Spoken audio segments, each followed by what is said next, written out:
500 वर्षापूर्वीची एक गोष्ट सांगतो मी तुम्हाला आज. एका गावात तुकाराम नावाचा खूप हुशार व्यापारी राहत होता. एक दिवस त्याला कळलं जवळच्या एका गावामध्ये प्रॉपर्टी विक्रीला आहे. तो लागलीच त्या गावात गेला आणि त्या मालकाला भेटून विचारलं ही प्रॉपर्टी किती रुपयाची. प्रॉपर्टी ओनर त्याला बोलला 100 रुपये. आता त्या काळात 100 रुपये खूप मोठी अमाऊंट होती. त्यामुळे तुकारामने कोणतीच घाई केली नाही. त्याने अगोदर मार्केटचा सर्वे केला. त्या प्रॉपर्टीच्या जवळपास असलेल्या आजूबाजूच्या प्रॉपर्टीला काय रेंट आहे त्याचा एक अभ्यास केला आणि त्याला कळलं महिन्याला 25 पैशांचा रेट इथे पक्का मिळणार आहे. तुकारामने लागलीच कॅल्क्युलेशन केलं. 25 पैसे प्रति महिना म्हणजे वर्षाला 3 रुपयाचं रेंट पक्क मिळणार. आता त्याने एक फॉर्म्युला वापरला, रेंटल यील्डचा formula. Yearly rent divided by total investment multiplied by 100 आणि त्याचं उत्तर आलं 3%. म्हणजे या प्रॉपर्टीचा रेंटल यील्ड झाला 3%. पण तुकाराम इथंच थांबला नाही. त्याने विचार केला ठीक आहे रेंट तर मिळणार हे दिसतंय,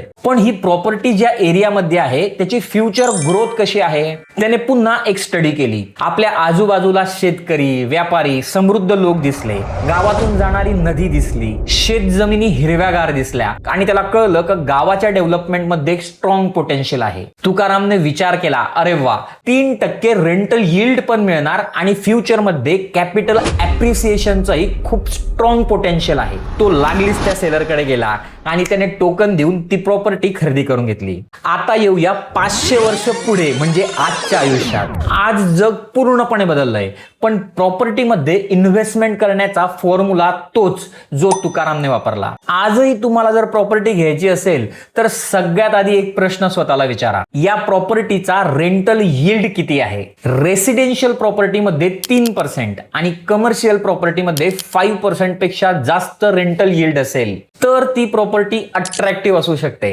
पण जर रेंटल यील्ड कमी असेल तर पुन्हा एक प्रश्न विचारा, या कमी रेंटच्या बदल्यात फ्युचरमध्ये कॅपिटल ॲप्रिसिएशनचा जास्त पोटेन्शियल दिसतोय का. आणि जर उत्तर निगेटिव्ह येत असेल तर मग विचार करा खरंच ही प्रॉपर्टी घेण्याचा मी इमोशनल डिसिजन घेतो आहे का फिनान्शियल डिसिजन. व्हिडिओ मधून काही नवीन शिकायला मिळालं असेल तर नक्की आपल्या मित्रांना आणि फॅमिली बरोबर शेअर करा. मी आहे परेश सोमाणी आणि ही आहे जळगाव मधून सुरू झालेली पैसे की यात्रा. धन्यवाद.